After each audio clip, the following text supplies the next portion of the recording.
سوچنے کی بات یہ ہے کہ حقوق وہاں مانگے جاتے ہیں جہاں حقوق نہیں ملتی۔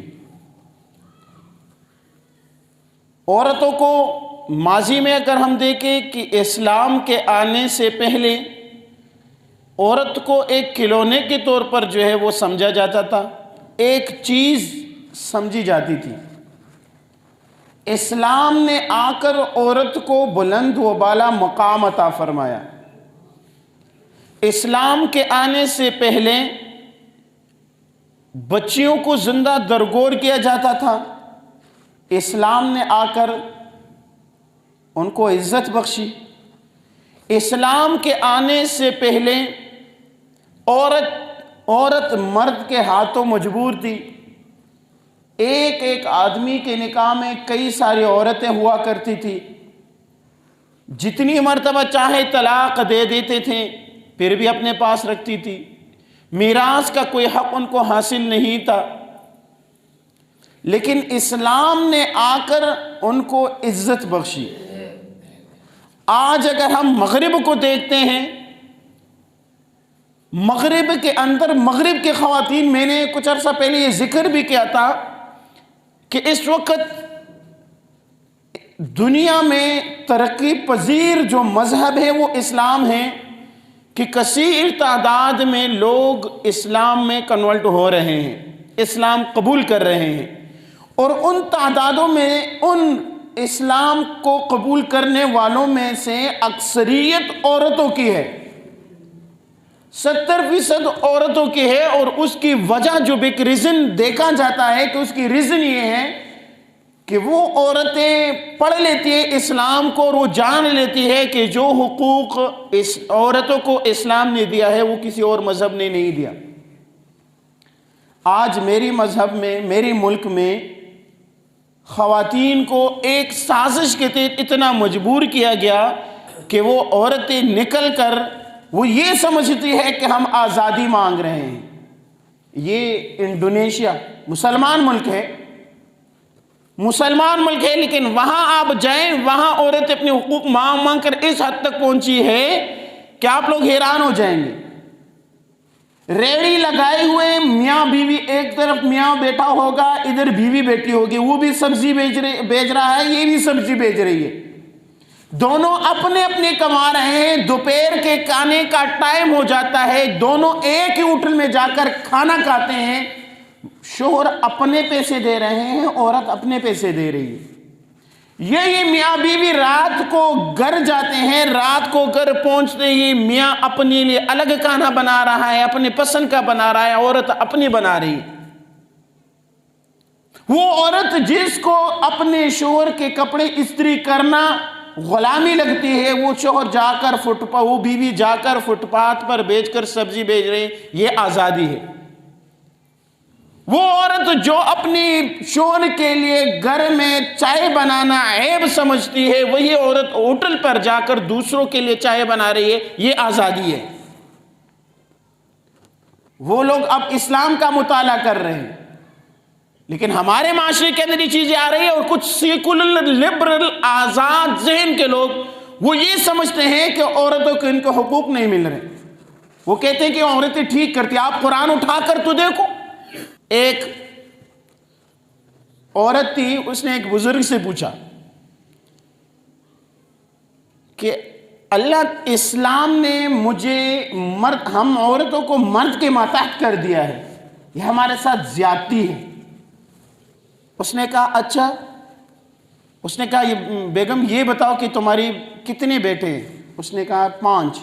اس نے کہا تمہارے 5 بیٹے ہیں؟ انہوں نے کہا دیکھو اسلام نے آپ کو ایک مرد کے ماتحت کر دیا، لیکن آپ کے ماتحت 5 مرد بنا دیے۔ اسلام نے 5 مردوں کو آپ کے ماتحت کر دیا ہے، اور اسلام نے بتا دیا ہے کہ آپ کے ان 5 بیٹوں کا جنت آپ کے قدموں کے نیچے ہے۔ وہ آپ کو راضی کر پائے گی تو جنت میں داخل ہوگی، نہیں تو جنت میں بھی داخل نہیں ہو سکتی۔ ایک صحابی نے پوچھا آپ صلی اللہ علیہ وسلم سے کہ مجھ پر جو ہے میرے متعلقہ لوگوں میں سے سب سے پہلے حق کس کا ہے؟ قال امک، آپ صلی اللہ علیہ وسلم نے فرمایا تمہاری ماں کا ہے۔ قال ثم من، قال امک، پھر کس کا ہے؟ پھر ماں کا ہے۔ قال ثم من، قال امک، پھر تمہاری ماں کا ہے۔ قال ثم من، قال ثم ابوک، چوتھے نمبر پر جا کر مرد کو رکھا ہے۔ 3 درجے اللہ تعالیٰ نے دے دی۔ یہ حقوق نہیں ہے؟ یہ اسلام نے آپ کو حق عطا نہیں کیا؟ انس رضی اللہ تعالیٰ عنہ کی روایت ہے، فرمایا المرأة اذا صلت خمسہا، عورت جب وہ 5 نمازیں پڑھے، وصامت شہرہا، رمضان کے مہینے کے روزے رکھے، وحفظت فرجہا، اپنی شرمگاہ کی حفاظت کرے، وطاعت بعلہا، اور اپنی شوہر کی اطاعت کرے، فلتدخل من ابواب الجنت شاءت، جنت کے جس دروازے سے بھی چاہے وہ داخل ہو جائے۔ شوہر کے ذمہ کتنے کام لگائے ہیں گننے کے قابل نہیں۔ عورت کو اللہ تعالیٰ نے کہا یہ کام کرو، آپ صلی اللہ علیہ وسلم نے فرمایا جنت میں داخل ہو جائے۔ اور عورت کو اللہ تعالیٰ نے فرمایا کہ سکون کا ذریعہ بنایا ہے، وَمِنْ آیَاتِ أَنْ خَلَقَكُم مِّنْ أَنفُسِكُمْ أَزْوَاجًا لِتَسْكُنُوا إِلَيْهَا، کہ میاں بھی تم کو میں نے جوڑا جوڑا بنائے، کس لیے؟ تاکہ میاں بیوی ایک دوسرے سے سکون حاصل کرے۔ میاں بھی کام کر کے آ رہا ہے جی دیاڑی لگا کر، بیوی بھی ریڑی لگا کر جو ہے گھر واپس آ رہی، تو میاں جی خود آرام کرے گا تو عورت بھی تو آرام کرے گی۔ اگر ایسا ہے دونوں کو آرام کی ضرورت ہے تو ایک دوسرے سے سکون کب حاصل کریں گے؟ میاں صاحب جو ہے دیاڑی لگا کر گھر پہنچے، اگر گھر آئے آگے سے عورت گھر میں بیٹھی ہوئی، پہنچتے ہی وہ مسکراتے ہوئے اس کو پانی کا گلاس پیش کرتی، چائے بنا کر دیتی، اس کو جو تھوڑا سا آرام اور سکون اس سے مل جاتا ہے، تو دونوں ایک دوسرے سے سکون حاصل کر لیتے، دونوں خوش ہو جاتے ہیں۔ دونوں تکے باندھے آ کر گھر میں بیٹھے رہیں گے تو سکون کہاں سے آئے گا؟ اسلام نے عورت کو زندگی دی۔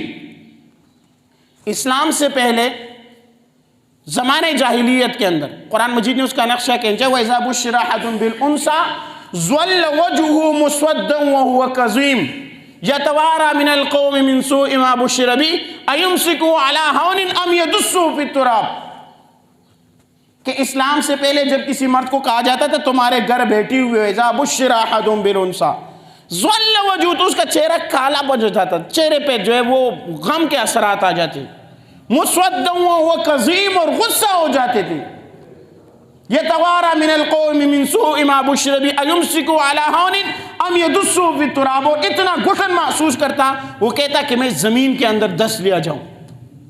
یہ اسلام زمانے جاہلیت سے پہلے کی بات ہو رہی ہے کہ جب کسی کو بیٹی کی خوشخبری سناتی تو اس کا چہرہ کالا ہو جاتا اور وہ چاہتا تھا کہ میں زمین کے اندر دس جاؤں، اور اس کا نتیجہ کیا نکلتا کہ پھر اسی بیٹی کو اٹھا کر وہ زندہ درگور کیا کرتے تھے۔ لیکن اسلام نے آ کر کیا کہا؟ صحابی فرماتے کہ آپ صلی اللہ علیہ وسلم نے فرمایا کہ تم میں سے کوئی شخص اپنی بیٹیوں کی اچھی طرح پرورش کرے، پھر ان کی نکاح کرے شریعت کے مطابق، 4 بیٹیوں کی پرورش کرے، تو آپ صلی اللہ علیہ وسلم نے فرمایا ان کے لیے جنت واجب ہے۔ کہ ایک صحابی نے پوچھا یا رسول اللہ اگر کسی کے 4 نہ ہو 3 ہو، تو انہوں نے کہا 3 کی کرے تو اس کے لیے بھی واجب ہے۔ ایک اور صحابی نے پوچھا یا رسول اللہ اگر 2 تو فرمایا ان کی بھی پرورش کرے اس کے لیے بھی واجب ہے۔ ایک نے پوچھا یا رسول اللہ اگر 1 ہو تو فرمایا اس کی بھی کرے اس کے لیے بھی جنت واجب ہے۔ اللہ تعالیٰ نے ایک بچی کی پرورش کرنے پر آپ صلی اللہ علیہ وسلم نے فرمایا کہ اس کے لیے جنت واجب ہے، اور ماضی کے اندر کیا تھا کہ اسی بچی کو زندہ درگور کیا جاتا تھا۔ اسلام نے ان کو زندگی دی۔ اسلام نے بیٹی کو بیٹے پر فوقیت دی ہے، اس لیے آپ صلی اللہ علیہ وسلم نے فرمایا جب تم گھر آؤ اور اپنے بچوں کو کوئی چیز دو تو ابتدا بیٹی سے کیا کرو، ابتدا بیٹی سے کیا کرو، بعد میں بیٹوں کو دو۔ اسلام نے بیٹی کو مقدم رکھا، بہن بھائی میں بہن کو مقدم رکھا، عورت کے ساتھ اپنے بیوی کے ساتھ حسن سلوک کرنے کا حکم دیا۔ ماں باپ میں سے ماں کو مقدم رکھا، 3 مرتبہ مقدم رکھا کہ ماں کا حق ہے، ماں کا حق ہے، ماں کا حق ہے۔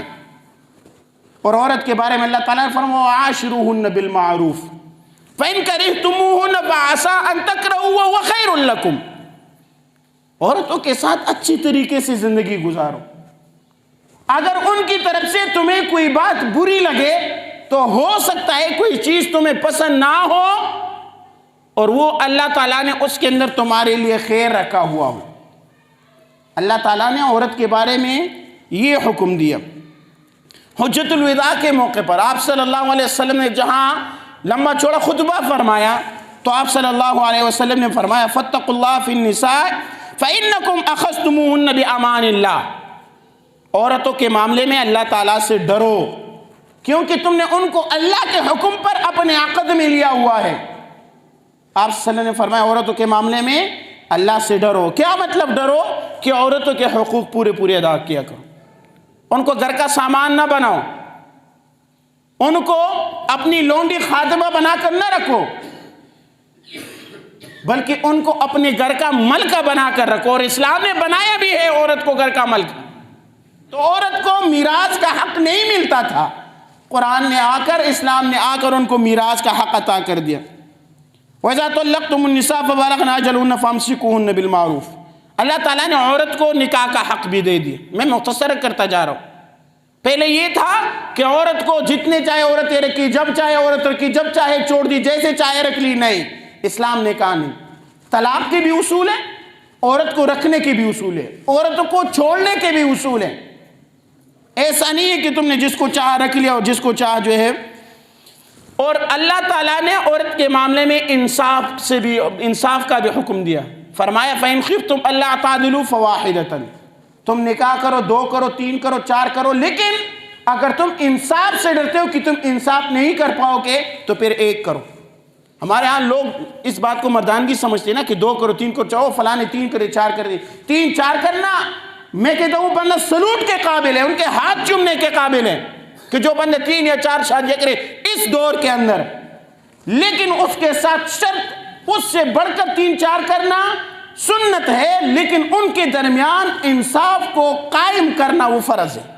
جو شخص فرض ادا کر سکتا ہے تو ان کو چاہیے کہ سنتوں پر بھی عمل کرے۔ آج یہ لوگ نکل آتے ہیں اور بینریں پکڑتے ہیں ہمارے جو حقوق ادا کرو، اور سارے اور عجیب بات یہ ہے اسی رسالت کے حوالے سے یا کسی اور حوالے سے لاکھوں کی تعداد میں کوئی مجمع ہوگا، ہمارے سیکولر لبرل بلونڈے قسم انگریز غلام، یہ خبیث قسم کے غلیظ قسم کے لوگ جو میڈیا پر بیٹھے ہوتے، کوئی خبیث کا بچہ نہیں دکھاتا، لیکن یہ ننگے آدھی ننگے عورتیں جب سڑکوں پر نکل آ جاتے ہیں، آپ لوگ 8 مارچ کو دیکھ لیں، پورا دن ان کو دکھایا جاتا ہے، ان کی بےہودگی کو دکھایا جاتا ہے، ان کی غلاظت کو دکھایا جاتا ہے، اور یہ ثابت کرنا کی کوشش کرتے ہیں کہ ہم پاکستانی بھی بغیرت ہو چکے ہیں، حالانکہ ایسا نہیں ہے۔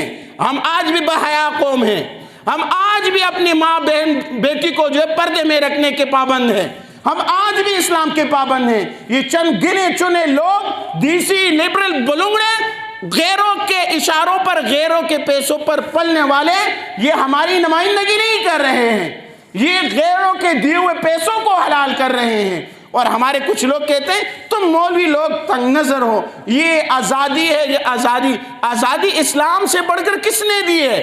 وہ عورت جس کو منڈی میں بیچا جاتا تھا، وہ عورت جس کو ایک چیز کی طرح سمجھا جاتا تھا، وہ عورت جس کو میراث نہیں دیا جاتا تھا، وہ عورت جس کو گھر میں قید کر کے رکھا جاتا تھا، وہ عورت جس کو جانور سمجھا جاتا تھا، اسلام نے ان کو وہ درجہ دیا کہ جنت کو لا کر اس کے قدموں میں رکھ دیا، اور تم کہتے ہو کہ ہمیں آزادی چاہیے، اسلام سے بڑھ کر ہمیں آزادی چاہیے۔ لہٰذا یہ کوئی اور مخلوق نہیں ہے، میرے اور آپ کے، میں ہمیشہ سے کہتا ہوں مجھ پر آپ کی ذمہ داری ہے، آپ کو اپنی کی ذمہ داری ہے، اپنے بچوں اور ان لوگوں کو پابند کرو اور ایسی چیزوں کی مذمت کرو جو ہمارے معاشرے کے اندر گند پیدا کرے۔ اللہ تعالیٰ عمل کرنے کی تو